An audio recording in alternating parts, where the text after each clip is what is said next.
Hi, this is Glenn and Carlos with Safeway Electric, and we're out here in Pasadena. There was a windstorm that passed through here a couple weeks ago, and this tree that's here behind us, one of its main branches had blown off and broken off the tree and rested up against that building and took down the Edison lines and pulled the panel off the side of the house.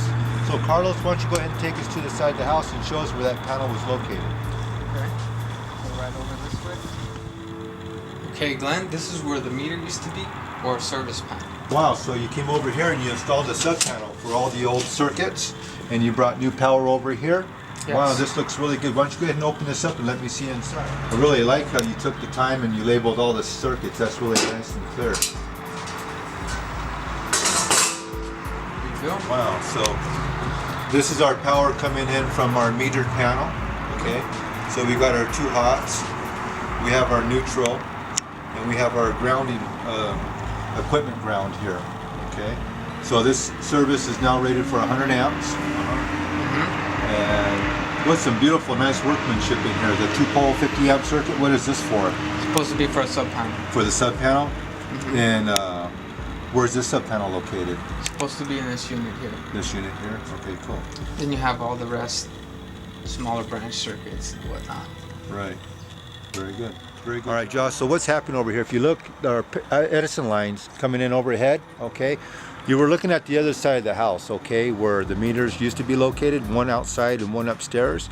So looking at these Edison connections up there, see how they go into that old weatherhead right there along that window, comes down this window right here into this white cabinet here.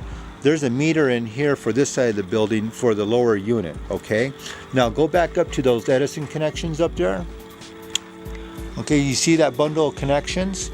Now follow it, Josh, across that pipe right there. And see those connections up there above that little canopy above the door? Well, those connections there, just like on the other side of the house, go in upstairs in that little door and there's an Edison meter up there, okay? This is all very old knob and tube wiring up here that we see that these Edison lines are connected onto. These wires are very old and fatigued. There's a lot of work that still needs to be done here. But let me show you what we've done in the meantime, okay? Back over here at these Edison connections, you see this big long pipe that's going up the roof there? This is our new installation. You know, on the other side of the house where we had the 2 meters? Okay, so we brought power to this side of the house here. You see those 2 meters there? The top meter is for the top level on the other side of the house, and the lower meter is for the lower house on the other side. So anyway, why don't you go ahead and show us, Carlos, what you got going on inside here. Each breaker is 100 amp.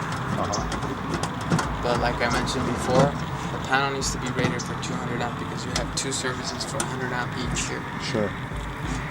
We've got 3-aught shooting up. 3-aught wire. 3-aught wire shooting up the riser. Alright, and then we have 2s coming out to each panel. Wow. Okay, so let me go ahead and take a peek and see what we got going on in here. Okay. So here we go.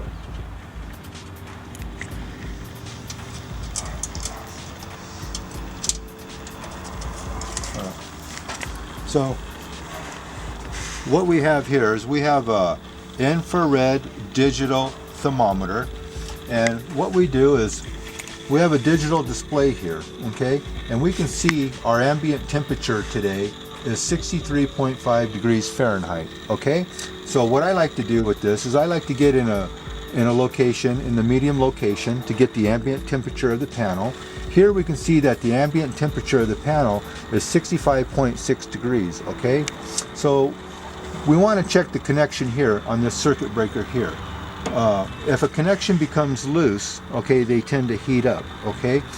And the connections should be within 10 degrees of the ambient temperature. If for some reason the temperature is over 10 degrees of the ambient temperature, there's a problem. Usually the connection is loose, either at the circuit breaker or on this pole of the circuit breaker. Maybe the contact is not closing really tight, maybe there's dirt, maybe there's resistance on that contact, or on the spring clip on the stab block up here where it connects to the bus bar, maybe the connection's becoming loose there.